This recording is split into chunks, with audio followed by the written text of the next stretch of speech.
This show is produced by the Hartman Media Company. For more information and links to all our great podcasts, visit hartmanmedia.com. Welcome to the American Monetary Association's podcast, where we explore how monetary policy impacts the real lives of real people and the action steps necessary to preserve wealth and enhance one's lifestyle. It is my pleasure to welcome a returning guest back to the show, and that's my good friend Paul Moore. He is the founder of Wellings Capital and just an all-around great guy and an incredible source of knowledge and wisdom about the real estate market, the economy, and more specifically, the commercial real estate market. Now, if you're thinking, I'm a residential investor, Jason, that's what you specialize in. Well, hang on a second. Commercial real estate is putting a lot of pressure on the banking system right now, and we're going to talk about that. There's some important stuff you need to know there, so let's dive in. Be sure to stick around to the end. Paul, welcome back. How are you? Hey, doing great. Such an honor to be back here, Jason. It's good to have you always. Remind our listeners, where are you located? We're in the booming metropolis of Lynchburg, Virginia. Good stuff. Well, Paul, I don't know where to start. You know, there's always, whenever we talk, we could just go on for hours and hours. Last time I saw you in person, we spent, 2.5 hours at Starbucks talking. and that was a great conversation. But, the commercial real estate market is pretty mixed right now. You run a fund that invests in some of the better parts of the commercial real estate market. Namely the office market, and a little bit of the multifamily are under some real stress right now. And people are reading the headlines about that, hearing about it a lot. Yeah. Tell us what's going on. Yeah. So one thing I love to tell people is that, when you say commercial real estate, you're really talking about 12 or 13, 15 different asset types.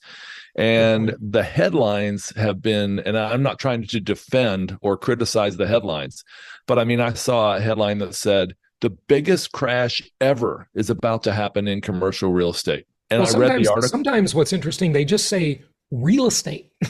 I know. Yeah. And so I read that article and it cracked me up because every single thing in the article, bar none, was about the office market. It didn't even mention anything but office. Right. And it was drawing on sources that were only the office market. So it was a great headline. And there were several others like it. But, when you talk about commercial real estate, you're talking about self-storage, mobile home parks, RV parks, strip centers, office, hospitality, hotels, cell towers. You're talking about all kinds of multifamily, billboards. We're talking about all kinds of different stuff. Sure. And so while there may be a crash in one, there may not be in another. And while there may be a huge downturn in Tucson, there might be a surge in Marietta, Georgia. And so it's just so different. And let's face it, even if sometimes when you get a good deal, the financing on that deal takes it under, right? Mm-hmm. And so vice versa. Seeing a lot of that right now. A bad deal can be improved by great financing. Yes, that's right. Yeah. Just like a mediocre deal can be upgraded by a great operator. Well, a great deal, a really well-performing, let's say multifamily, can be destroyed by floating rate debt that has just ballooned out of control, and the folks might lose it back to the bank, and that could happen. And just to elaborate on what you said, you talked about the segments, the categories of commercial real estate, of course, and then you talked about the geography, the location of them, but also the price segments, right? Right. Is it an institutional level investment? That's a different set of buyers and sellers versus a private investment that's a little bit less expensive in the commercial field. That's a different set of buyers and sellers. And so these are very different markets, but we have you here to help us unpack it. So start where you like. Yeah. Yeah. Let's just take self-storage as an example. So when I went to Nashville last time, it's been a while, but I looked around and there were self-storage facilities everywhere. So I'd say if I was just glancing or even looking at the map, I'd say, probably don't want to invest in self-storage here. But there was a whole section south of town, I believe it was called Bellevue or Belleville, that had no self-storage. And so, again, even within one asset type in one city, there can be a very different supply and demand metric. And so specifically, I think it would be great if we talk a little bit about multifamily. Multifamily became the darling, the rock star, if you will, of commercial real estate. Commercial, by the way, commercial multifamily is anything over 5 units. Yep. Large scale commercial, of course, over 70 to 80 units when you can afford a property manager and a maintenance person typically. I wrote a book called The Perfect Investment. I know, humble title. That was in 2016. And by 2018, I was on lots of podcasts, including yours, saying, time out. It's not the perfect investment. It's actually nothing's perfect if you have to pay too much to get it. And if you have to finance with floating rate debt. And if you have to assume that the rents in Tucson will continue to go up 18% a year. And if you have to assume that you're going to be able to drive down costs, even though they're inflating everywhere else. And so there's a lot of mistakes that were being made and people were overpaying. I mean, I was bidding against them, Jason.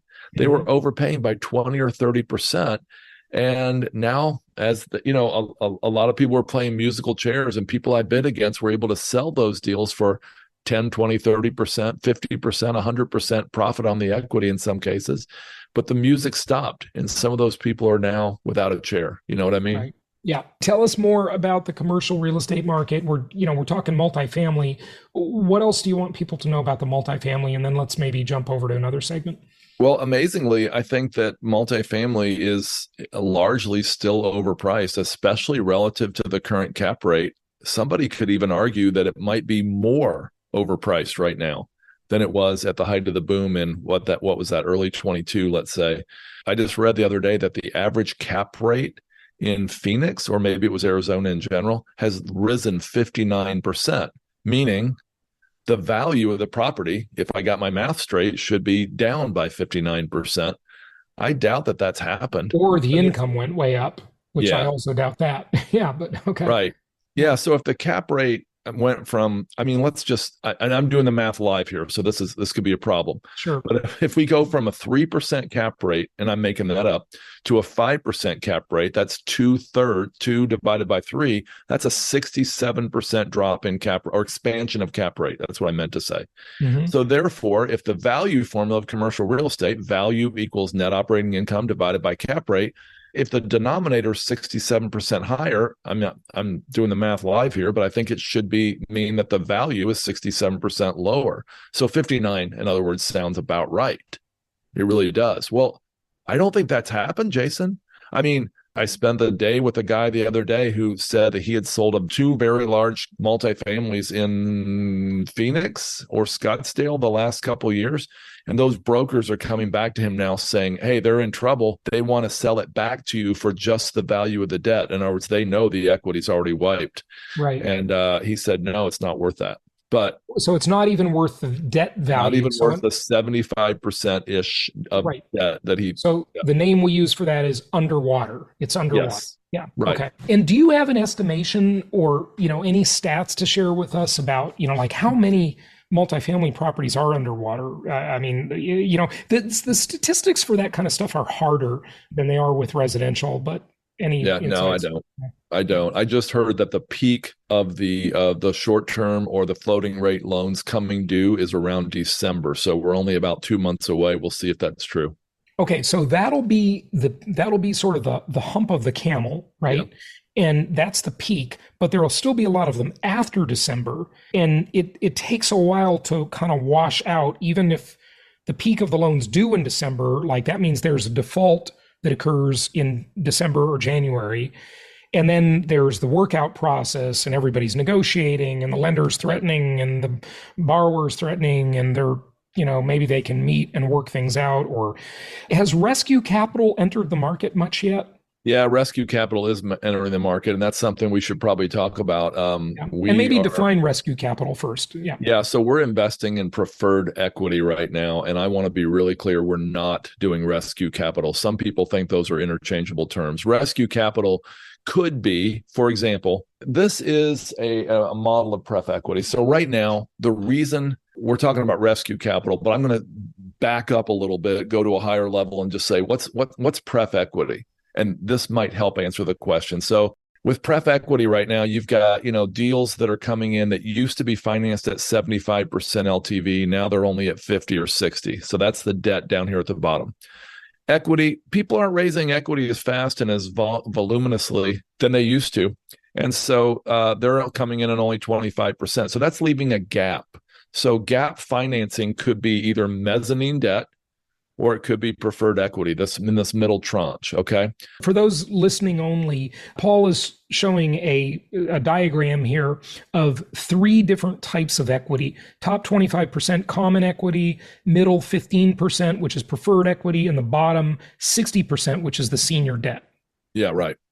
So pref equity would be in the middle. And to answer your question, what's rescue capital? Well, sometimes these syndicators will say, hey, I don't think my 25% common equity people, I'm not sure that's the best example right now because this is about a purchase, but at any rate, I'm not sure my common equity people want to have a capital call.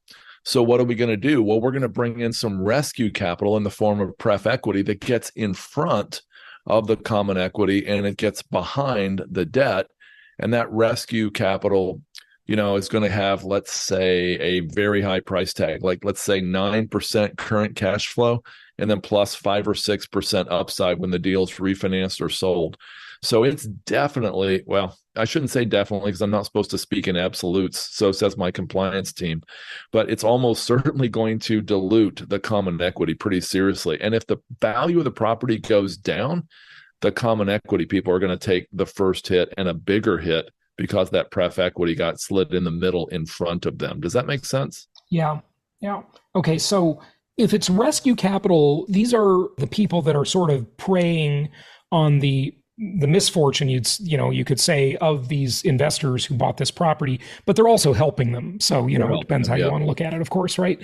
But what are the rates on it, or what are the terms of those deals that make it rescue capital? Yeah, I mean, they might be pretty high, like maybe 10% current cash flow, and then another 7 or 8 or 9% compounded return at the time of sale or refinance. So maybe a 15 to 18% total coupon as an example. And so does the general partner or the general partners, do they just say to all the limited partners, look, you're taking a haircut on your investment here? If they've got 50 people that put in $100,000 each on this deal, right, and they're a syndicator, do they say, hey, your investment is now only worth $50,000 instead of $100,000, and we're going to try and turn this ship around slowly, or what? I don't know if they would say that to them, Jason. They might say, well, if this hits our original projections, you guys will still make almost as much money as you would have before. So, but but the original projections got them in the mess in the first place. Well, yeah. And like one syndicator said, no one could have ever predicted interest rates would go up. And I'm like, no, that's not true. You could predict they would go up, but I don't know if you think they'd go up that aggressively. Fair enough. To give them a little bit of a break there, but yeah. Okay. Right. So anyway, this is pref equity. We're investing in pref equity, like I mentioned, but the rescue capital looks much the same. Now, another form of rescue capital is just what everybody would know, and that would be just having a capital call where you call your current LP investors and say, hey, we need you to give us some more money if you want to save this deal. Mm-hmm. Yeah. Okay, cool. So that's the multifamily market.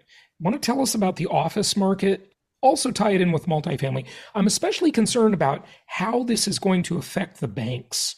We've had a few bank failures, not nearly as bad as the doomers said that it would be, but there may be more. What should we be worried about there?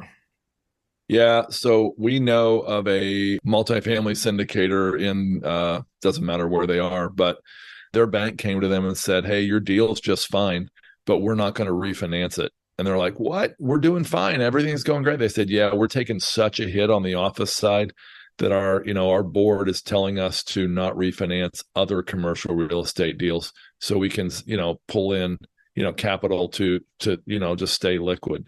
And so basically that's really bad. That's really a contagion issue then. Exactly. Right? In other words, the bank said, look, your deal's good enough. We would do it normally, but we can't because we're having so much pain in our office market portfolio. Yeah, that's right. Interesting. That's exactly right. And I think the problem with office, people, Buffett and Howard Marks and all these brilliant guys, Sam Zell, they'll buy stuff when it's on sale. I follow those guys and I love their thinking, but office might be a little different right now. I mean, think about it. We have a first in world history for sure. And that first is that a significant percentage of people can work remotely. We've also got this pandemic that caused people to say, hey, I'm not going to keep working 80 hours a week in Manhattan. I think I'd rather spend more time with my family. I'm going to slow down. I'm going to buy an RV. I'm going to hit the road. By the way, we should talk about RV parks, but we can. But what's interesting about the RV idea is that they can also work mobile better than ever. Because, I got to tell you, having traveled extensively and having been to 92 countries now, I got to say, I'm pretty impressed nowadays with internet access. Yeah. Just even 4 or 5 years ago, when I would travel around pre-COVID, it was terrible. I mean, I'd go to coffee shops and restaurants trying to find a connection, and it was like really bad. I even had a business idea as to how to solve that. But now, it's pretty acceptable in most places. Right. Yeah. Yeah, absolutely. In fact, RVs are now being outfitted with, because it's Skylink from Elon Musk. Starlink, yeah. Yeah, Starlink. That's right. So that will allow them to have much more access. But a lot of the RV parks, the ones we're investing in especially, have very good internet. That's part of the gig. But anyway, back to the office. I honestly wonder if office, I know people say this all the time about all kinds of things that are in the toilet, like 2009, they were saying this, but I think there's a good argument that office might never come back to where it was. Yeah. Look unless the overall population increases dramatically, then the office segment of the population would also correspond to that, but it would have to be an adult working professional type population. That's one way I could see it happening, or just an alternate use, which these alternate uses really aren't working very well. They're very expensive. And what's interesting is that the older office buildings work much better for apartment conversion than the newer buildings. And one of the main reasons is that the older buildings aren't very efficient. And they have windows that open instead of being encased in glass. And they have much smaller floor plates. So lend themselves much better to design where, in a residential, you're not going to have a 25,000 foot floor plate and only windows on the perimeter, right? So they're much smaller floor plates and everybody can be close to a window. If you put 4 units on a floor, for example, that works. But in the newer buildings, those are the ones that are actually really suffering. The older ones do work for conversion pretty well. Yeah, and I know a friend of mine, AJ Osborne, you might know him. He's converted an office in Boise, I think, to a self-storage facility. And it's rare that those work, though, without a lot of reinforcement of the floor. So, they have because self-storage is heavier than an office. Much higher, yeah. Oh, right. Interesting. How many floors is that? I don't know. I think I heard it was 5 or 6. It was owned by a newspaper. So that's one of the reasons it was so well reinforced. It had strong floors for printing presses, probably. Exactly. Huh? And he bought it. I actually don't know how many floors it was, but he bought it from the bank at less than the value of the land. So pretty good deal. So he got the structure for free and the land value for a discount. That's a pretty great deal. Yeah. So AJ is pretty good at, he's done a lot of these type of conversions that have just been really have just been wonderful. So, Paul, what does this mean to the banks, though, if the office market just never comes back, which I agree with you, that's a real concern. The banks and the insurance companies, because life insurance companies love offices for investment too, pension funds, endowments, they're going to all take a hit. How bad is that going to be? Yeah, I wonder if it's already about as bad as it'll be. I can't imagine. I don't know. But I don't sense that it's going to get much, much worse. It actually seemed worse a year and a half ago. It almost seems like people are coming back to the office right now. I just talked to a Manhattan hedge fund co-founder a few hours ago, and he said, we're finding that these teams in our 4 different offices, they need to be together. And so we're not working from home anymore. And I think there's a lot of that. So I kind of wonder if it's that's what the employers want, but it's not what the employees want mostly. Oh, no kidding. Yeah. We work out of home. Most of us work out of our home at my company, but we like to be in the office a few days a week. You know what I mean? Okay, so we just don't know how that'll turn out. But, even if the vacancy rate has already sort of stabilized in the office market, and say the new normal is that you should expect a 30% vacancy in your building. Right. Maybe, right? That's the new normal instead of an 8% vacancy as in the old days, right? Then the question is, has the financial ramification of that worked its way through the system? And I would argue that it hasn't. Yeah. Because that takes I a agree. while, renegotiating with lenders and loan workouts and loan mods and some foreclosures and, Yeah. yeah. Yeah, I agree. I've heard the lenders have been much more patient. I don't know if you've heard that than Yeah, they have to 2008 be. and 9. Yeah. And as a result, that's prolonging the agony, it would seem. And I think you're absolutely right. Yeah, yeah, it's taking longer to have real price discovery here. But I mean, some of these discounts on these trophy buildings that we've all read about, I mean, they're insane. Mhm. These office buildings that were, $300 million are now 50 million. Like Exactly. it's unbelievable. I mean, it's Yeah. like 1/6 of the price. Yeah. Isn't that crazy? Yeah, it's absolutely crazy. So it's going to be pretty weird. What other asset classes do you want to talk about? Maybe some positive ones. Yeah. I mean, let's talk about RV parks since we touched on that. Now, the distinction is you're talking about RV parks, not mobile home parks. I own a mobile home park, as you know, but these are RV parks where people come in for one night or two nights. They're much more transient. They're more of a business than a Right. real estate deal. Tell us about those and why you like them. Yeah, we love mobile home parks as well. But yeah, the RV ownership has gone up by about 60 or 70% in 2 decades. But like I mentioned earlier, you've got a once in a lifetime or once in world history shift just since since the beginning of COVID. And that is a massive number of people. I mean, in the last decade, a huge increase in number of people that could work from home.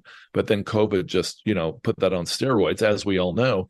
And a lot of people are working from the road. I know a CEO of a startup. His startup's in your part of the world. And he is full-time living in a very nicely modified RV now and traveling the country. So you've not only got the stay-at-home or the work remote revolution, you've also got the sharing economy has hit the RV world. So you've got rvshare.com, outdoorsy.com.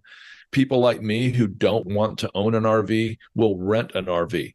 And somebody's like Whitney Elkins Hutton, if you've had her on the show, she said, that she bought an RV a year and a half ago. She rented it out for the first 6 months and she recouped half of what she paid for the RV in net profit in just the first 6 months. Yeah. And so these RVs that are now, that were sitting idle 49 and a half weeks average per year are now on the road or maybe going to RV parks, maybe, for example, 10, 20, 30 weeks a year. Well, that's putting incredible pressure on the RV parks. Right. Okay. So there's a few things there that we have to think of, the dependencies and the things that could go wrong, right? So the RV sharing economy is pretty much like the Airbnb economy, right? Right. And we have to compare that to Turo, which is the car sharing, right, and Airbnb. I think that right. we're in VRBO. Okay. So, obviously Airbnb has taken a bust. It's down pretty significantly because it's discretionary money. And when things get tight, people stop the discretionary spending. Right. But the other part of the RV issue is the fuel cost. And I remember I used to own a 38-foot motorhome, and I really enjoyed that quite a bit. I never lived in it, but I had it in a storage lot, paid about $200 a month. I had 2 different girlfriends through my ownership of that, and I used it. But as soon as I didn't have a girlfriend, I never used the thing. I just, never, it just sat there. And so I finally sold it, and gas prices had gone up quite a bit at that time. So I was really happy to sell it because I thought it would be very much hit by the gas prices. The hard thing to analyze, though, is maybe people just use them much closer to home instead of taking long trips. Well, there's more truth in that. Most of the trips average, I've heard, an hour and a half or 2 from home. So that's it. That's close. what I've heard. I mean, Wow. I don't know that that's an average or just the median, but at any rate, what I was surprised, Jason, my Toyota Sequoia gets 12 and a half in the city. And when I came to visit you in it, you might recall, I was getting 17 miles per gallon. But Class A motorhomes get 7 to, let me get this number right, 7 to 13 miles per gallon. Class B, 18 to 25 miles per gallon. And Class C, 14 to 18 miles per gallon. So honestly, I mean, these stats are similar to my Toyota Sequoia. And so it's not quite as bad as I thought, Interesting. And some of those mileage stats, though, are probably on diesel. Like that Class A stat is probably a diesel. Yeah, so, right. And the mileage is always better on diesel. But the thing that I think will really revolutionize the RV business is when they become self-driving. That's a complete game changer because you could literally go to sleep and wake up in a different place. That'd be pretty fun. Wouldn't that be fun? Yeah. Yeah. But I think parks would still be needed and used, even if they are self-driving, because people still have to sort of stop somewhere. Yeah. I mean, the kind of parks we're investing in have water parks, water slides. They're destinations. Yeah.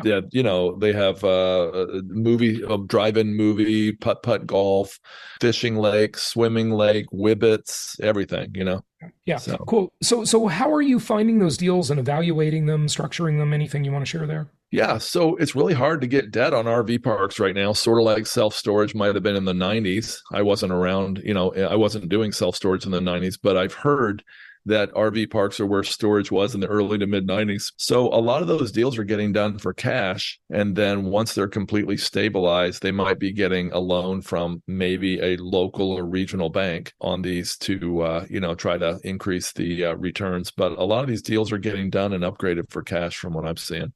Interesting. And so do you like, certain types of parks or size range, deal size, whatever? Yeah. So there's 4 types of parks that we have identified. Number 1 is an overnight park, and those are convenient, but they have little to no amenities. They're just on the way somewhere along an interstate. Right. A second type would be extended stay. That's the extreme opposite. This would be like around a lake. And they might have, these RVs are there to stay. They've got a deck built around them. If they have room, they might have a shed, a special, like a little entry door, et cetera, that's, built on.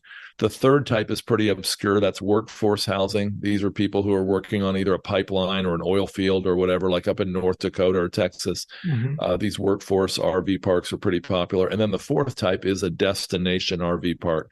And this is where all the value adds are. I mentioned Wibbits, and I thought I'd get a reaction there. But in case your audience doesn't know what a Wibbit is, this is a Wibbit. This is a park that I stayed at as part of our due diligence, and these are $200,000 to $300,000 floating obstacle courses that they rent to kids or adults for $17 an hour. Wow. And so that comes out to like $1,000 an hour in the high season. So it's a pretty cool value add. The Wibbit, huh? Yeah. Yeah, the Wibbits. Interesting. Yeah, okay. So there's a lot of value add. Yeah, very interesting. All right. Any other deals you want to talk about or market segments? Yeah, I mean, I really like mobile home parks since we brought that up.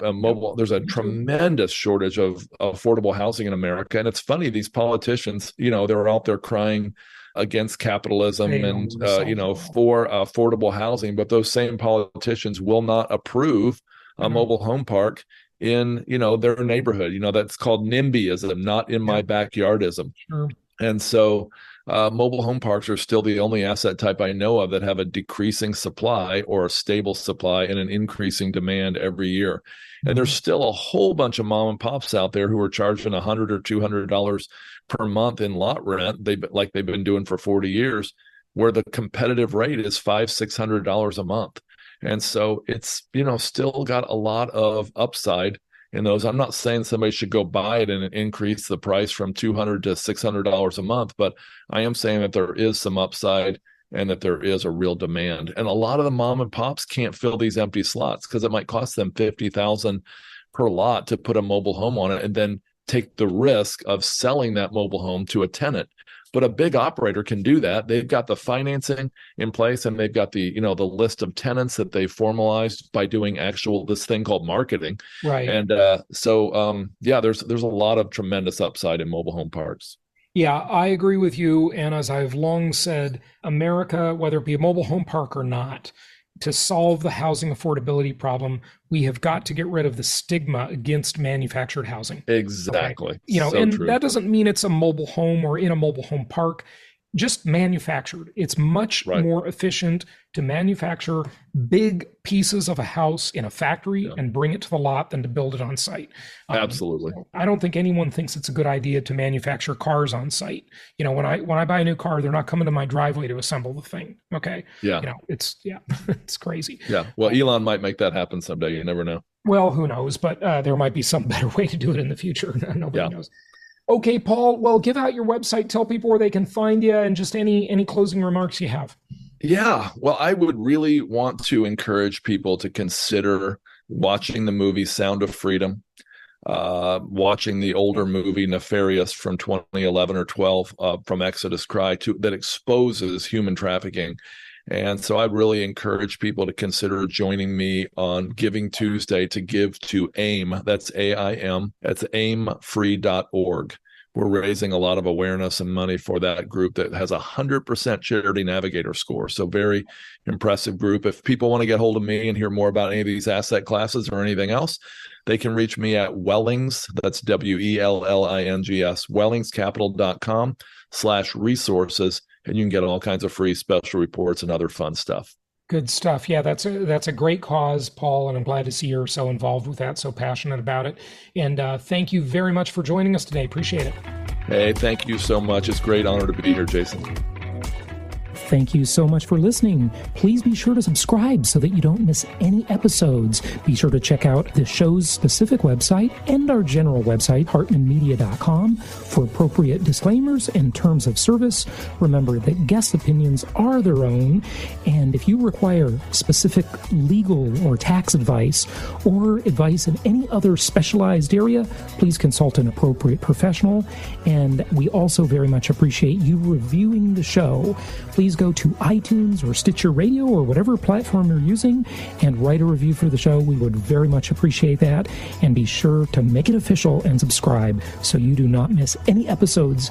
We look forward to seeing you on the next episode.